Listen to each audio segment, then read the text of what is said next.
Hello, everyone. Thank you for joining us today for the Strategy and Leadership Decisions in Achieving Net Zero Emission Targets brought to you by the IFMA Biz community. Please be aware that this presentation is being recorded and that you are muted to prevent background noise during the presentation. If you have any questions during the webinar, please type them in the questions box. We'll take a look at and monitor the questions box during the presentation, and if time permits, there will be a Q&A at the end of the presentations. I now turn you over to Chris. Thanks, Natalie. Just want to welcome everyone to our Biz Community webinar today on net zero goals and decarbonization. This webinar will look at the strategies and leadership issues that affect the decisions that we face regarding net zero emission targets and initiatives. Discussion will center on the current industry trends and what to expect and how to be ahead of the curve for the changes that we will be seeing in the built environment over the coming years. Kyle Hopkins is our presenter today. I want to welcome Kyle, and he is a Senior Energy and Sustainability Program Manager with CBRE. He began his career conducting energy audits and doing retro commissioning projects before moving into the field of energy and sustainability management. He has managed energy and sustainability for the H&M retail store chain and several global financial institutions. Currently, he is with the Bank of New York Mellon in New York City. And with that, Kyle, welcome. Thanks, Chris. Thanks for inviting me. Glad to be here, and hopefully this is an interesting topic for everybody on the call. So like Chris mentioned, I will talk a little bit about the industry trends and what to expect around net zero goals and decarbonization. I'll just give a share of the content, some topics. I'll talk about the background of, where did these net zero goals come from? Why do they exist? And then from our standpoint in the facilities department, how are we going to be expected to support your company when you make a net zero target, both from tracking energy and emissions, as well as integrating projects in order to achieve those goals. So, first I wanted to just kind of talk about, targets in general. I'm sure you've seen or heard of a company really over the past year or so. They've started making announcements that they are targeting to be a net zero company by 2040 and 2050, and that's relatively new, and that's shown here at the bottom.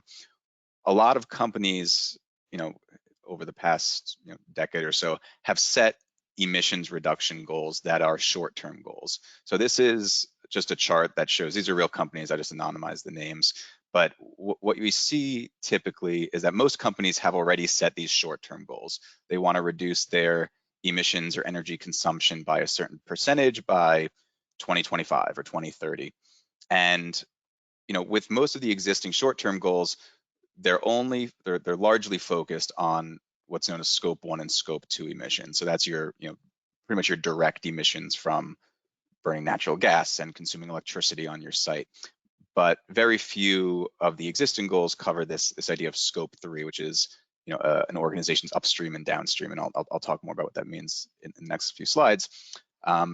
So now we're starting to see companies make these long-term goals, which are these net zero targets, and those are far off, 2040, 2050, that are meant to be complementary to these goals. So why do these exist? Why is this happening now?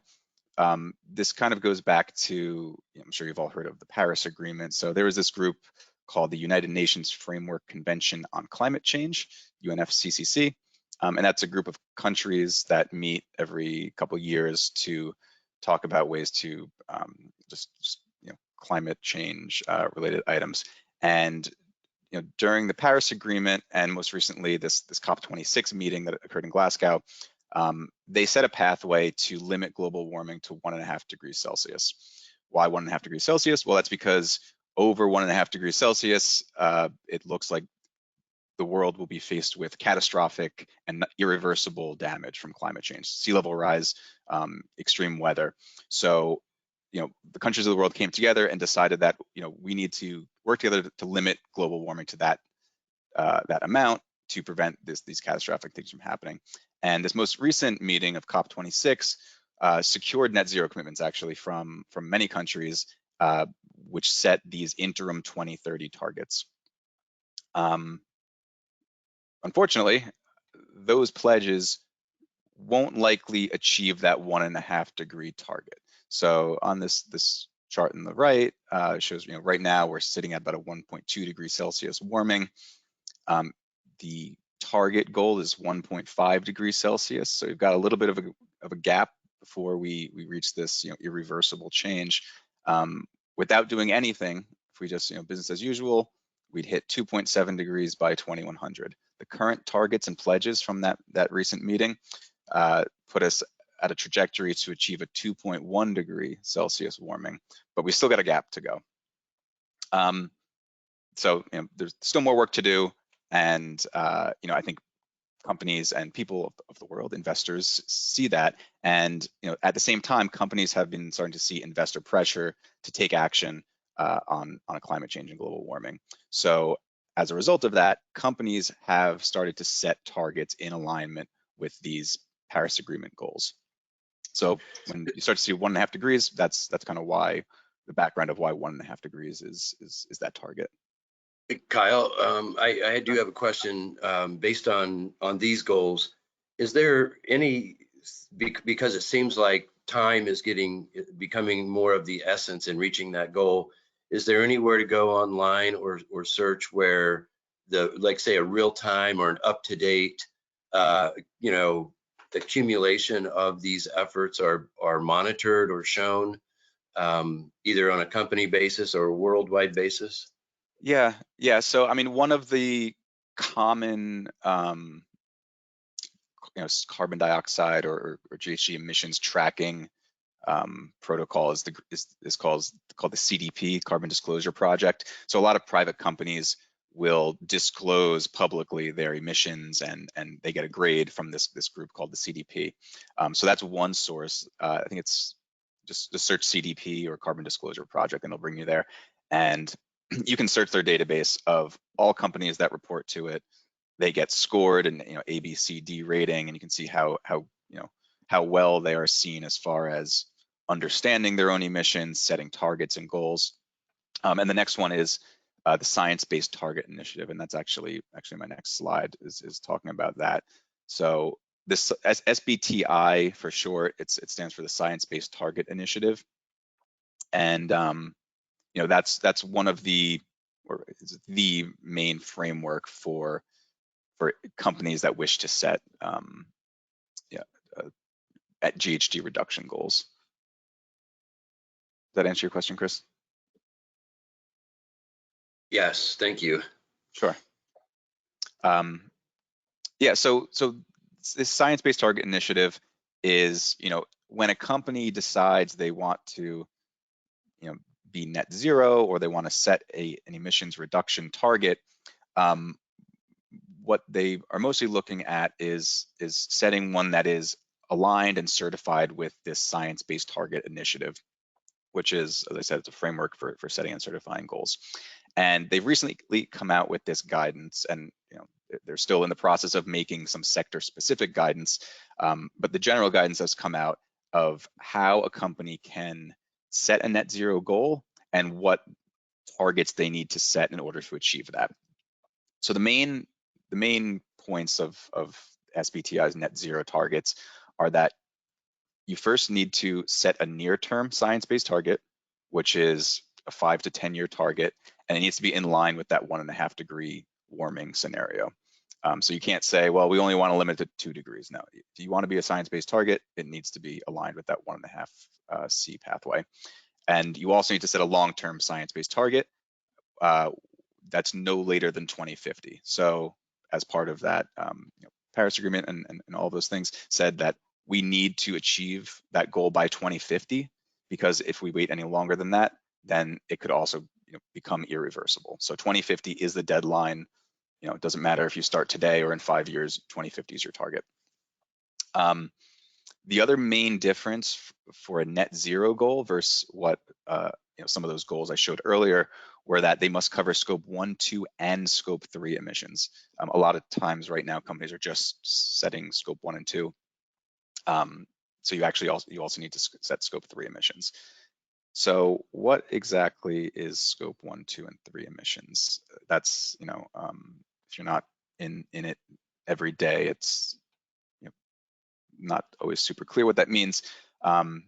So, firstly, if you want to set a science-based target, you need to understand what your emissions are.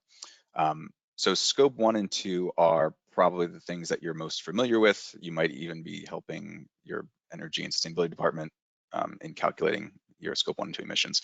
So basically, scope 1 is your direct emissions from burning fossil fuels. So if you have a natural gas-fired boiler, if you've got company cars that burn gasoline, those, as you burn the fuel, it releases CO2 into the atmosphere, you directly release those emissions. That's your scope 1. Scope 2 is indirect, but directly proportional to your consumption. So electricity consumption is the majority of what you think of when you think about scope 2. And between scope 1 and 2, for a typical office building, which we're working with, scope 2 usually makes up 95% of the emissions between scope 1 and scope 2. That's really the primary things that facility managers are going to be dealing with. But there is some scope 3 emissions that falls into the category of facilities. Before I get into that, so scope 3 is really kind of the easy ones to calculate. You usually you have an electric meter, you've got a natural gas meter, you can do the conversion and you know what the emissions are. Scope 3 is more difficult. It has to do with your indirect emissions upstream and downstream. So what does that mean? If you operate a manufacturing facility, you build cars, for example, your scope 1 and scope 2 emissions are going to be related to your boiler on site and your electricity to run your machinery. Your scope 3 is going to have to do with the actual product that you're building. So if you're building a car, you're sourcing parts from overseas, you're sourcing metal, whatever else you use to build a car. Those products that you bought and are putting together and assembling in your facility, it took energy to build those things, or it took energy to mine those things. So there's embedded greenhouse gas emissions in those products. So that is your upstream scope 3 emissions. It's embodied in the products that you purchased. And if you want to set a net zero target, your company needs to track that. And then further, if you build a car in your facility and you sell that car, it's a gasoline powered car.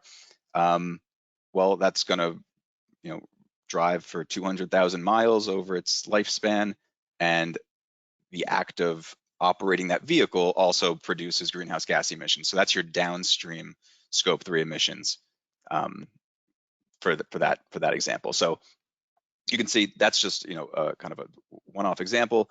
It gets very, very complex. If you're a bank, you talk about investments, it can get very, very complicated. Most of it probably has nothing to do with facility managers. But the reason I bring it up is that when a company is deciding to set net zero emissions, it's not just, oh, okay, we're going to have to do some projects in our site. No, it's going to impact every single aspect of how a company operates, how they buy materials and how they sell things. So it's much more of a commitment than simply saying we're going to reduce our energy consumption in our sites. So just wanted to kind of make that clear. So Kyle, I have another question for you, real quick. So, and maybe you're going to touch on this here soon, but it seems like if we are going to monitor and or measure all of these, indirect and direct scope impacts, that we would need like a team of people to do that, more so than we have now. Oh yeah. It's I mean, when a company decides to make this net zero commitment, I would say most of them probably don't know what their full scope 3 emissions are. So even these ones that have made net zero targets, they probably are still in the process of understanding what their entire scope 3 is. And most companies, your scope 3, when you start adding up all of these upstream and downstream things, this probably far outweighs your direct scope 1 and 2 emissions. This makes up a bulk of it, depending on the industry that you're in. And obviously, to make a net zero commitment, to commit that all of your value chain is going to be producing minimal amounts of greenhouse gas emissions is a big task. So Yeah. does that answer your question? It certainly does. Yeah. So it's like, so it's it's going to take a team very of broad reach. Yeah, it's going to definitely take a team of people for an organization. I mean, I am a energy and sustainability manager within facilities, so my focus is mostly directed at this scope 1 and 2 emissions. But within an organization, there's usually a group like an ESG group, who it's going to be their responsibility to really work within each of their categories. And even within a company, if you're a manufacturer, you probably have a sourcing department that's sourcing services, and then you have a sales department that's selling the products. So it's going to take it's going to take not only a group of people that focus on this, it's going to take people within each part of the organization that understand these things. And I'll try to keep this limited to what we care about as facilities managers. But scope 1, your scope 1, a company's scope 1 and scope 2 emissions, facility energy really makes up a big percentage of this. So there's going to be expectations within facility management that we will be able to support a company's calculation of their emissions, because if they want to be net zero, the first step is to actually calculate and understand what your emissions are. So it can get complicated, and that's even within scope 1 and 2, which are the easy ones. It can get complicated depending on the type of building that you have and what type of buildings you're operating. So one thing that you'll probably hear about is this idea of boundaries. What's your boundary in scope 1 and scope 2 emissions? So the most simple example is that you own and operate a building, you occupy 100% of it. So basically any energy that you use in that building, whether it's your gas-fired boiler or your electricity that you buy, 100% of it is your direct scope 1 and scope 2 emissions. Really easy. Where it gets complicated is when you are leasing a space in a building. So for example, if you lease one floor of a building and there's an electric submeter for your leased space, but the landlord has a central heating plant and a central cooling plant that provides HVAC to your space, you can start to see where it's not super clear whose energy is which. Maybe you have an electric submeter, so your assumption is that that's your scope 2 emissions. But if the landlord is providing heat as part of your lease and you don't get metered for that heating energy, it's not super clear whether that is your responsibility or their responsibility.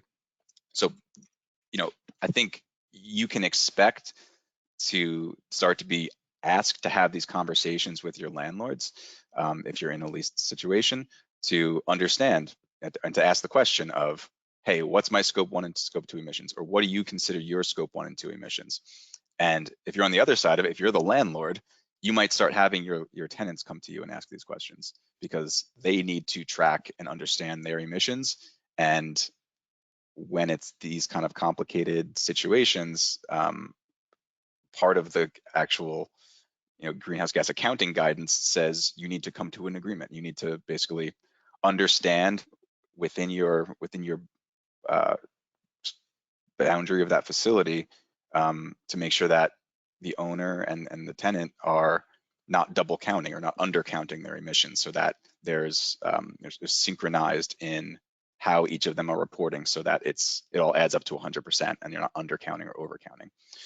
So just kind of a heads up, if you're not doing it already, expect that there will be requests to have these boundary discussions, either internally or with your landlords or with your tenants. It also gets further complicated if you have multiple legal entities within your company. So if you have a group that has many subsidiaries, maybe you own and operate the whole building, but each floor, in this hypothetical example, is a different subsidiary. Well, depending on how you decide to split the emissions between your subsidiaries, you might need to allocate that utility bill across your different entities. So that again will take coordination within your company to say, this percentage of your emissions is for this entity and this percentage is for that entity, and then it all adds up to 100%. Make sense? Questions on that?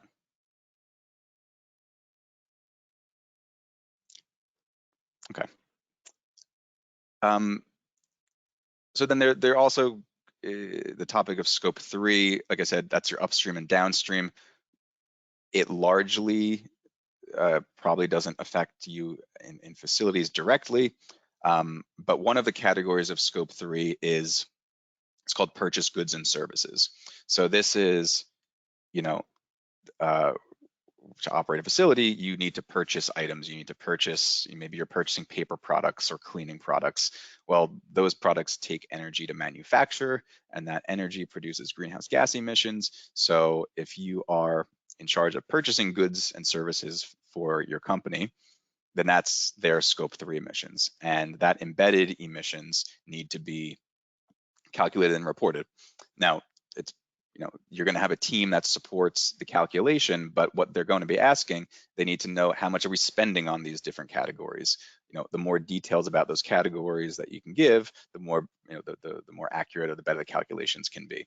So typically there's a way that you can basically say, we spend this much money on, I don't know, paper products, and there is a standard factor that says, paper products produce this many greenhouse gas emissions per dollar spent. So there's a way you can kind of easily calculate it. Or if you want to, people can get more and more detailed if they know the exact source of their paper products. They know what their company's doing, or if they're buying paper products that are zero emissions, they want to know that too. So there will be an expectation from facilities, at least, to be able to report and explain what goods and services we're buying and supporting in the building, because that is your company's scope 3 emissions. That's part of the embedded energy in the upstream and downstream piece of emissions.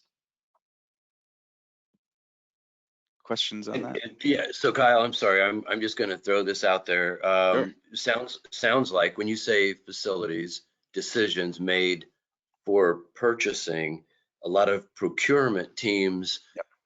that support a building or a facility or a portfolio.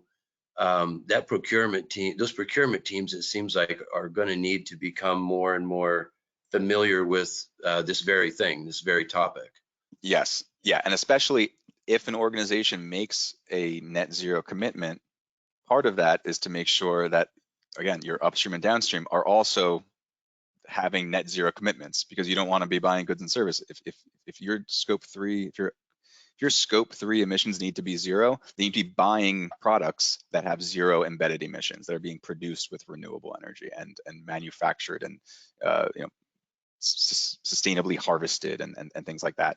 So there's this idea of green or sustainable sourcing that is probably also, I'm sure they're having these same conversations in the sourcing groups about what net zero commitment is going to mean to them, because there's going to be pressure on those groups to make sure that they have vendors in their vendor base that can support companies after they make these net zero commitments.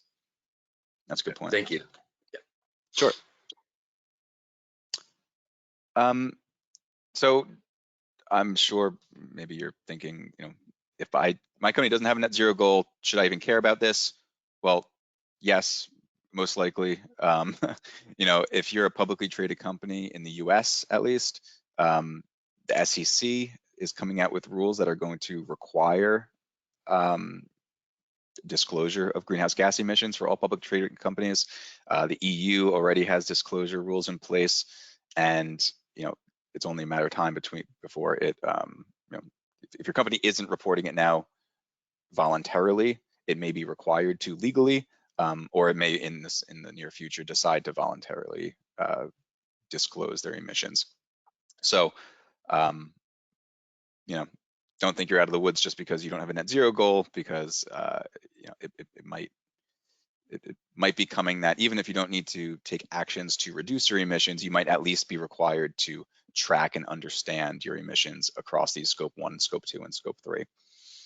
And then just a note on the SEC rules. So these rules that SEC somewhat recently proposed, that's going to require any publicly traded company in the US to disclose their greenhouse gas emissions data. And that's going to cover all their scope 1 and scope 2 and certain scope 3 emissions. And currently that's expected to go into effect in 2024, which means disclosing for the prior year's emissions, so the 2023 emissions. So right now, I can tell you every company right now is trying to get a grasp on how is this going to affect them and get their ducks in a row to make sure those boundaries that I talked about in those previous slides, making sure that they understand and are correctly tracking their boundaries now. Because even though we're voluntarily disclosing it, you know, once the SEC gets involved, obviously it's, you know, we want to make sure that we're 100% correctly tracking all of those things and reporting those things.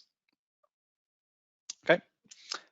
So even after all that, your company still decides they want to be net zero. How do you do it? So this is kind of a, you know, high level overview of the topics that your company is going, or the steps you're going to take to achieve net zero. This is more geared towards facilities, not a lot of that scope 3 stuff. So first thing is inventory. You want to track your emissions. So doing that whole exercise of tracking, you know, summing up all of your scope 1, 2, and 3 emissions and figuring out the right boundaries, and you now understand what your total emissions are. You then want to set an SBTI goal. It's a science-based target initiative goal. That's going to set your medium-term and your long-term net zero targets. Next step is you're going to want to use less energy. So you're going to be doing efficiency projects, lighting, HVAC, you know, your typical things you think of when you think about energy efficiency projects.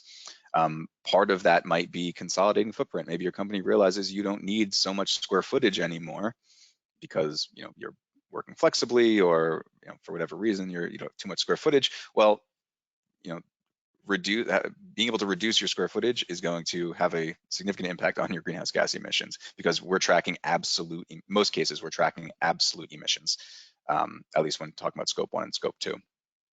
So if you can have your footprint by, but still maintain your current workforce and availability, then that is, you know, another thing that companies might be thinking about. If you're building new construction, and I'll talk about this a little more detail in the next slide, you're going to be building with net zero targets or net zero design guidelines, and there's this ASHRAE has a net zero design guideline, which I'll show you in the next slide. This is maybe a newer topic that's come up as we talk about decarbonization. It's electrification. So, you know, the only way to get fossil fuels out of your facility is to electrify your heating systems, or any systems that are currently burning fossil fuels in your site. So electrification is, we're going to be looking at buildings on how we can replace the fossil fuel burning equipment, boilers, water heaters, with electrically powered ones. And typically we're talking about heat pumps, because heat pumps are much higher efficient than, you know, you're thinking about like electric resistance coils. Those are, you know, not as efficient as heat pumps. You can have COPs of 3 or 4 from heat pumps. So it's looking at how can we remove fossil fuels and move over to heat pump or electrically heating our buildings, or if you have, you know, company cars, things like that, electrifying those. On-site renewables. Obviously, you can only reduce your energy so much. You can never get to zero at your building. So looking at on-site renewables, solar PV is largely what you're going to be looking at if you're talking about a facility. So it's, you know, assessing how much on-site renewables can I put. And if I can't do 100% of my building's load because I have a high rise, or, you know, a very energy intensive, maybe you've got a data center, you're not gonna be able to support it with just rooftop or parking lot solar, then you're gonna be looking at off-site renewables. And two of those things typically are talking about virtual PPAs. So that means, you've got a wind farm somewhere out in Texas, and you receive the energy from that wind farm. You have a power purchase agreement with that facility, or an offsite PPA, which is similar to a VPPA. And then for anything that you can't do, maybe you're a manufacturer and you physically can't electrify because there's nothing that can produce your product electrically. You're still going to have some potentially residual carbon emissions.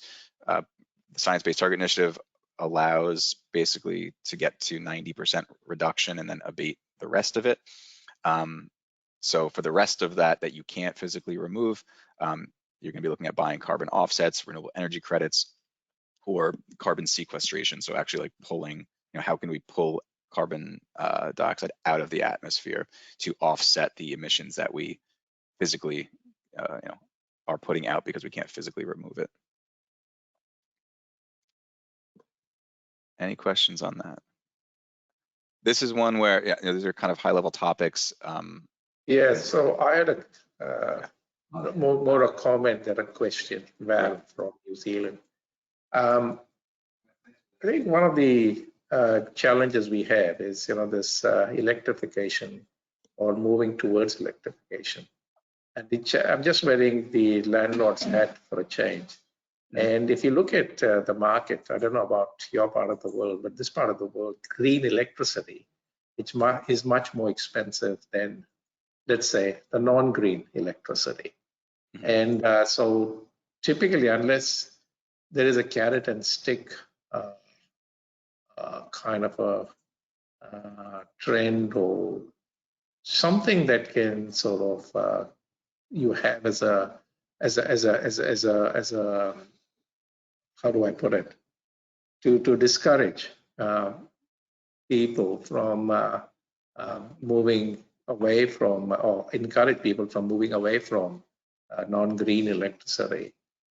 Just the sheer cost of operating expenditure and comparing it with other properties, it becomes very challenging for a typical landlord to move towards electrification.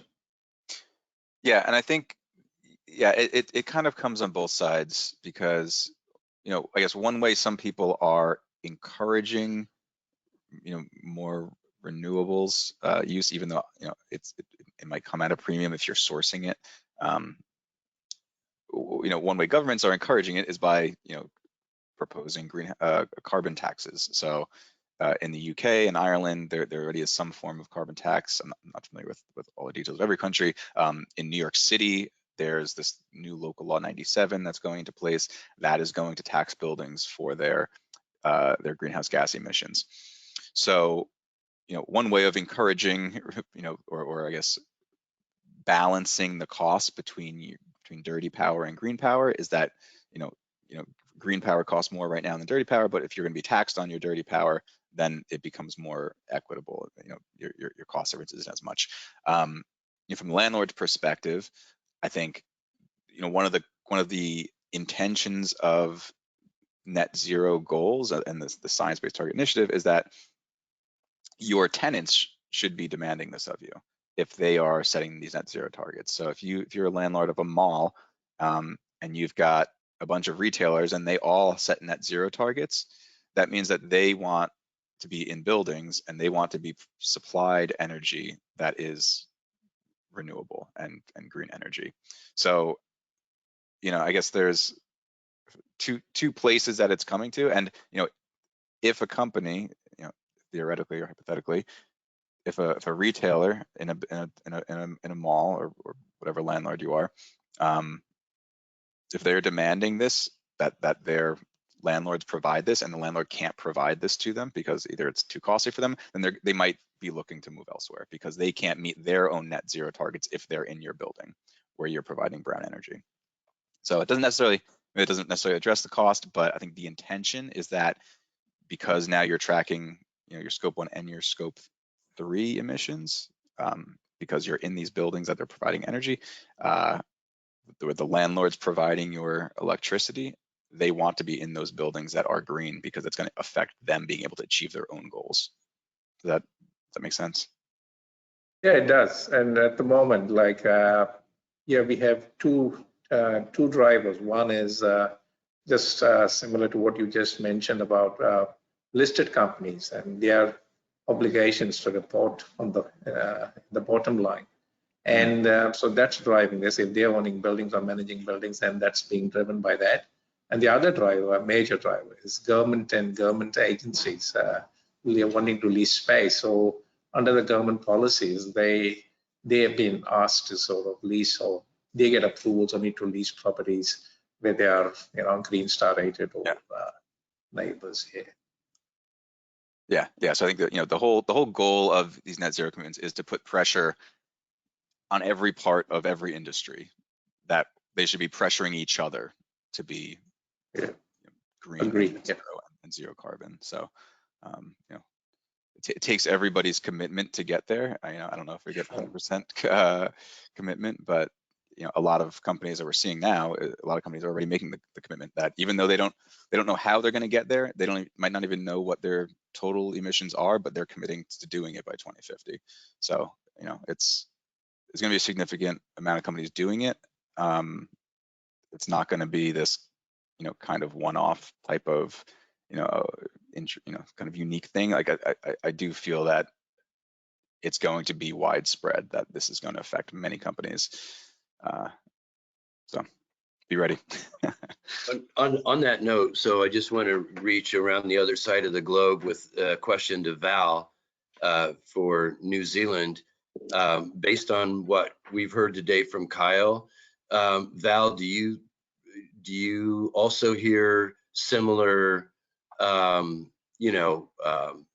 information, or just the talk, the discussion around the fact that we're basically working ourselves into a no choice scenario in order to reach the global 1.5 degrees Celsius goal?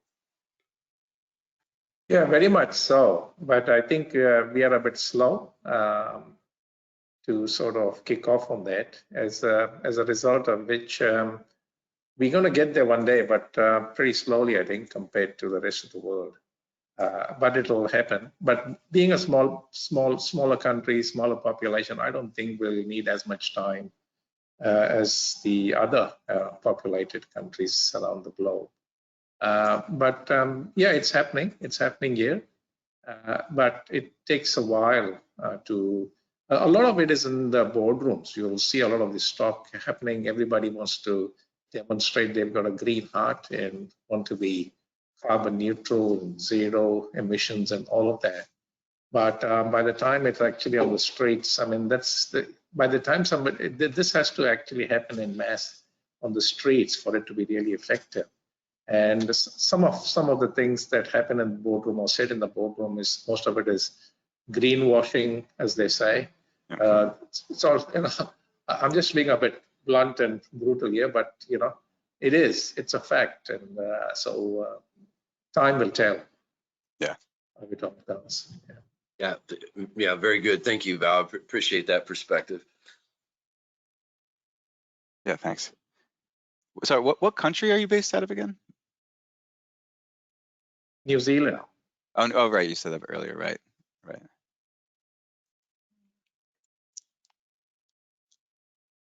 Okay. So yeah, I did get a request to talk a little bit about new construction. So I included, I think when, obviously we're still going to have to build new facilities. There's going to be a big focus on designing around net zero. So ASHRAE, it's a American engineering group, but I think the strategies and the approach will apply pretty generally. This is just one that I'm aware of. They've produced these net zero design guidelines. I'm sure whatever country you're based out of probably has an equivalent engineering group. They might have their own, or it might have an adjusted version of this for your local your local geography and weather. But the ASHRAE, it's the American Society of Heating, Refrigeration, and HVAC Engineers. So they have this net zero design guideline, which is, it's free, it's available on their site. I put the link here. And it's a guide for achieving advanced levels of energy savings at a comparable cost. So the goal of this is that this isn't going to build a building that's twice or 3 or 4 times the cost. This is going to be a comparable cost in, talking about the life cycle cost of the building. So the way that they define a net zero building is where the actual delivered energy is less than or equal to the on-site renewable energy. So this is really focused on how do I minimize the energy intensity in the building, and how do I support that with on-site renewables, solar. So this is interesting because it covers not just the technical pieces of like HVAC and efficiencies, but it also talks about the design approach that you'll need, what type of teams you'll need to be involved in, what type of planning, and then also what type of post-construction needs do you need to address in a net zero building. So on the technical side, the main categories that this talks about are passive strategies. So the way you orient a building so that you have the right type of shading in the summer and you have the right type of light coming in the winter to passively heat or cool the building. How you design the building envelope and the layout inside the building to minimize energy, and then how you harvest daylight. So you let light into the building so you can minimize the amount of artificial lighting that you need in the site. With plug loads, I'm talking about obviously your LED lighting, but how you control the lighting, occupancy sensors, daylight harvesting controls, things like that to minimize your LED lighting or your lighting load, and then also plug load controls, so how you minimize the amount of energy. If you've got a break room that has a mini fridge or a coffee maker, making sure you're controlling those plug loads, that you're not wasting energy unnecessarily when, for example, it's not being used or no one's in the building. System efficiency, so you've got requirements depending on your climate and their location specific. Heat pumps, variable refrigerant flow equipment, energy recovery ventilators are going to be a big focus of your HVAC system, and then obviously renewables, which primarily are solar. And your decision here is on, are you going to own the solar, or is it going to be a power purchase agreement where someone else owns and operates it on your building, and then you buy the renewable energy from them? So I recommend, if you have any interest in this, check out this design guideline, even if you're not based in the US, just because I think the ideas in here are pretty universal. So last point I wanted to make was just, one thing we see within energy and sustainability field is this, this idea of an evolving mindset of energy and sustainability. So, traditionally, most of our projects were, and even, I'm fairly early in my career, even when I first started in energy audits, it was primarily focused on savings and return on investment. Companies would say, no, we won't even consider anything higher than a 5-year payback. Maybe we'll consider a 5-year payback, but really we want a 3-year payback.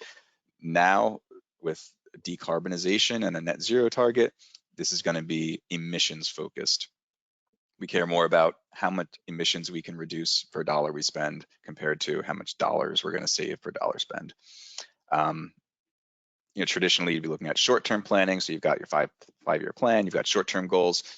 With decarbonization, you're talking about long-term planning. So you've got 2030 targets, 2050 targets, and you're talking about end-of-life replacement strategies for equipment or buildings. Traditionally, clean fossil fuels might have been okay. So you might have had a oil-fired boiler, and you're going to move to a gas-fired boiler, and you're going to say that's a win because it's less emissions. Well, if you have a net zero target, then there is zero tolerance for fossil fuels, potentially. So electrification is the key there. And then also traditionally, you might have an ESG report that is a highlight reel. It's cherry picking some highlights and ROI focused. Whereas, as we're seeing now with this SBTI goals and SBTI targets, there's going to be standardized reporting. So there's going to be guidelines either from the SEC or from these Science-Based Target Initiative on how you calculate your greenhouse gases and how you disclose it so that it's standardized across every company. You're going to have publicly stated goals, and the investors in your company are going to be demanding these things. So there's going to be a change. There's a changing mindset, but even within energy and sustainability, of how we account for and support those net zero goals. So that's all I had to share. Thanks for inviting me. I hope this was interesting. I hope this was informative and didn't scare anybody too much about what's to come. I think we've got some time for questions. Yeah, Val again. I know that this Hi, is Kyle. evolved. Oh, this was Natalie. I just wanted to let you know I was monitoring the questions box, and we do have about 3 questions in the questions box if you'd like me to go ahead and ask them. Sure. All right, so the first question is, how can a company understand what a realistic emissions reduction goal is to actually reach in a set amount of time? Sure. So I'm going to jump back to, too far. Oh, there we go. So how do you know what is a realistic goal? Well, if your goal is net zero, if you decide to be a net zero company, the Science-Based Target Initiative basically gives you the guide that tells you what you need to do to meet that goal.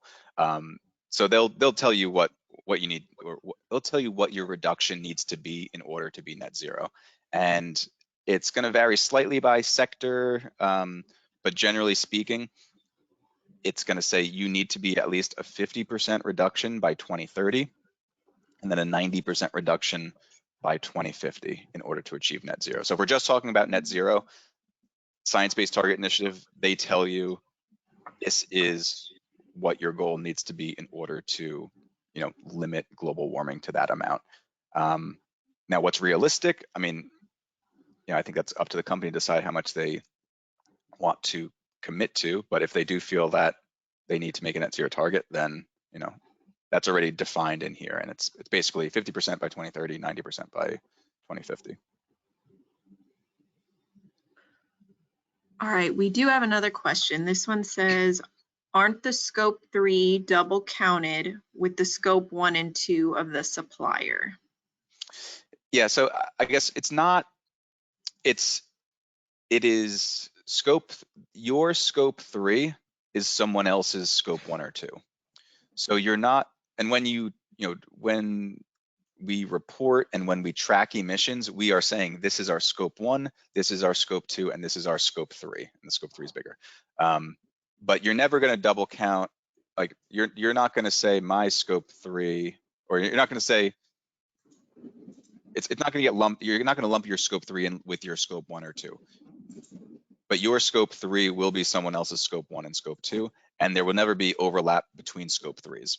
So what I mean is,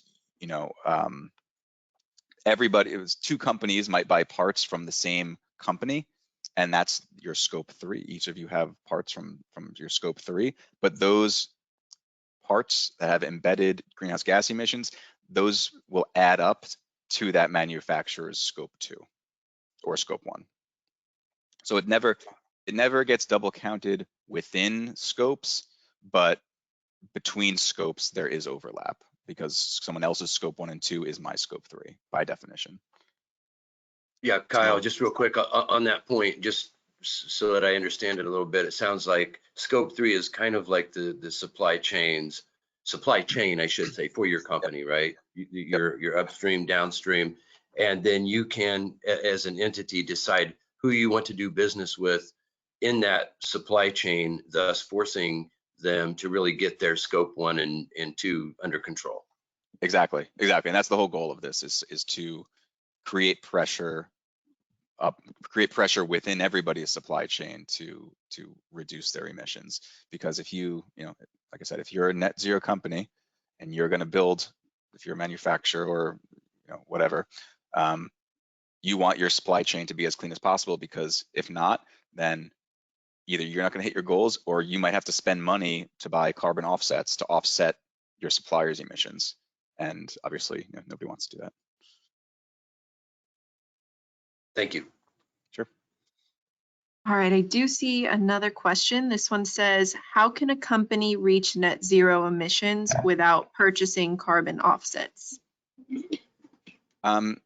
So you are allowed to buy, so per science-based target, you're allowed to buy some carbon offsets for what they're calling your residual emissions. Everything I've seen so far points to, they're trying to get everybody to reduce by 90%.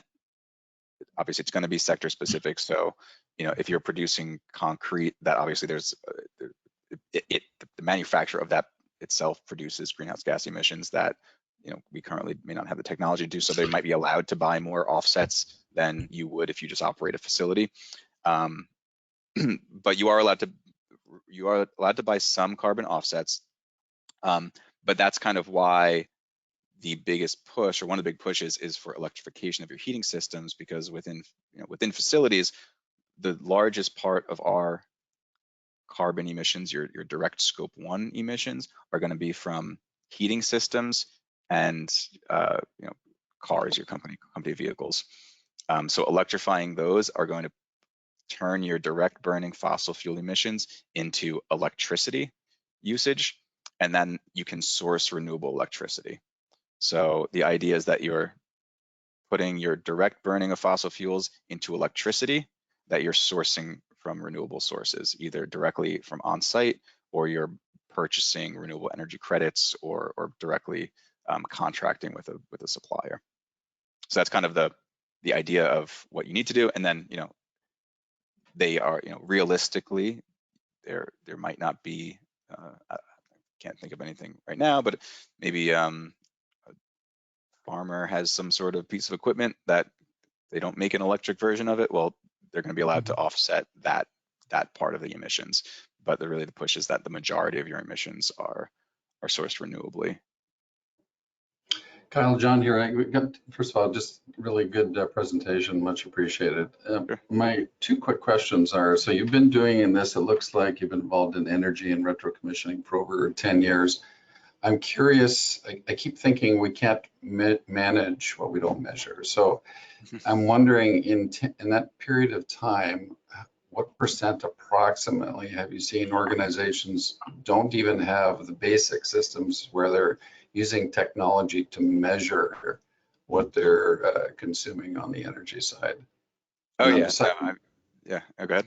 And then the second question is what technology would you suggest to help facility managers measure that? Sure. Yeah. So I'd first say that, even as some companies become very sophisticated in their measuring, even the ones that think they're sophisticated, there are tons of gaps. They are not able to track or understand what their consumption is, particularly, especially when we're tenants in a building and maybe we don't have sub-meters, or the building wasn't built to be able to actually tell me what amount of energy I have. So there's definitely a huge, large gaps that become very difficult, especially if you're tenants in a building. So yeah, I mean, the step one, if there's a thought or a goal about either being able to track your emissions or set these net zero targets, you need to be able to track your energy consumption. Some of it might be expensive, or it might potentially be not feasible depending on the type of building you're in. There's ways that you can estimate, but you don't want to do that because it's, you want to be able to understand what you're actually doing and get the benefit from projects.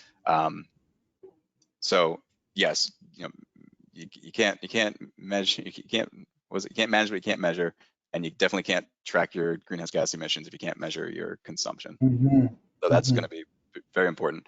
One project actually I'm working on right now is how do we address the how do we address those areas where we can't measure or track our energy consumption. Part of that might be working with the landlord, because even if we don't have a direct meter on it, maybe we occupy 50% of the building. So if we know what their total building emission consumption is, we can be able to give a pro rata share of what our consumption is. I'm gonna turn my webcam up because I see It's okay. the people behind Hi. me just came home. So yeah, one is, you know, you could potentially work with your landlord to be able to understand what the whole building's energy consumption is, so that you can understand what your share might be, or actually installing sub-metering systems. There's, you know, pretty inexpensive ones now that it makes it pretty easy to track, at least from an electricity standpoint. Yeah. You know, CTs that snap on, it does a direct feed up to the cloud, and then you get it in a report at whatever frequency you want. So that's actually something that we're exploring right now, especially in those sites where we're not direct metered, so that we can at least see what our consumption is. Cool. Yeah. Thank Yeah, you. and then, I mean, even beyond that, it's also having a platform to take all of this energy consumption data and turn it into greenhouse gas emissions data, which, you know, again, that's going to be probably within the ESG groups or your sustainability specialist that's managing and overseeing that thing. But, you know, that's a whole nother level of, you know, being able to turn the data into greenhouse gas emissions, because if I've got a building in New York City and a building in India, if they use the same amount of energy, it's not the same amount of greenhouse gas emissions, because your local grids are very different. So there's another factor of where you're actually located are going to impact your own emissions. You mean degree days? Is that what you're talking about, or something different? No, like the actual, how green the actual grid is. So if you know, if your local energy grid has a lot of renewables or nuclear or hydropower, that's going to be a very clean grid. So for every kilowatt hour of electricity you use, it's a pretty low amount of greenhouse gas emissions. Whereas if you're in a grid that has a lot of coal power, or not a lot of renewables, then it's going to be a lot more emissions. So you can have identical consumption in two different buildings, and, you know, building 2 has 5 times the emissions, even though the consumption and the efficiency is the same. So that's, you know, again, you know, where you are located and you know, what your country's approach to renewables might actually impact your own performance. Great. Thank you. Thank you. Sure. So is there time for one more question? I can hang on. Just consistency in accounting. So is there some standards by which we confident that how it's being calculated in the US, say, compares with what, or is like consistent across the rest of the world, or what how we calculating in New Zealand? How consistent is it with what you guys are accounting? Yeah, so there is a group, and that's, you know, part of what the Science-Based Target Initiative is doing. And then there's also this group called a Greenhouse Gas Protocol. So this is an international protocol for calculating emissions, and this covers scope 1, scope 2, and 3. Goes into very, very deep detail, you know, hundreds of pages long, just to talk about how you calculate goods and services emissions. You know, for example, when you buy that paper, you know, there's very deep guidance on how that turns into a greenhouse gas emissions. They also have calculation tools, so you can, you know, there's different levels of detail that you can get into, but the point being that Greenhouse Gas Protocol is basically the international standard for how you calculate your emissions for any organization. So feel free to go in here if you want to take a look at the scope 2 guidance. I say in jest, but it can be fun. It's interesting. It's complicated, but it's you can learn something there.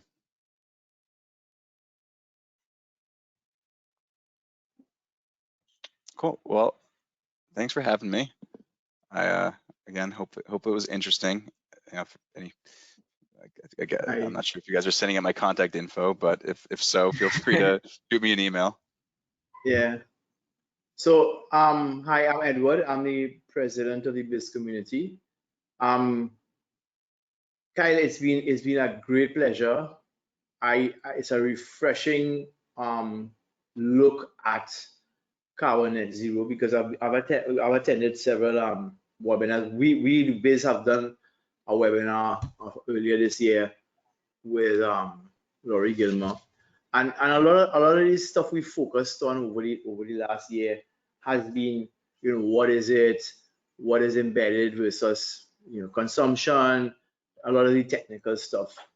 We wanted to approach it from a biz standpoint, leadership, strategy, finance, and you have really looked at it from all of these aspects. You talked about the paybacks, you talk about what's, how do we get to the boardroom. Val challenged the boardroom by saying that it has to come from the ground. And in a lot of cases, that is very true, that change in government's attitude, change in business attitude comes from pressure from the ground, from customers and the population. And because otherwise it is just greenwash.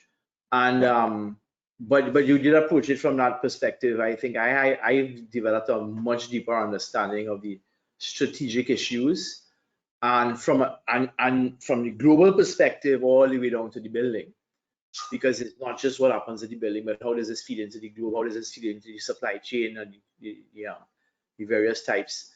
So I think this is such a fantastic talk you've given us, and thank you all for posting questions, and thank everybody for attending. And I hope, Kyla, we can interact with you again in the future. Thank you so very much on behalf of the Biz and from IFMA. We most appreciate your time and effort. Thank you very much. No, thank you for inviting me.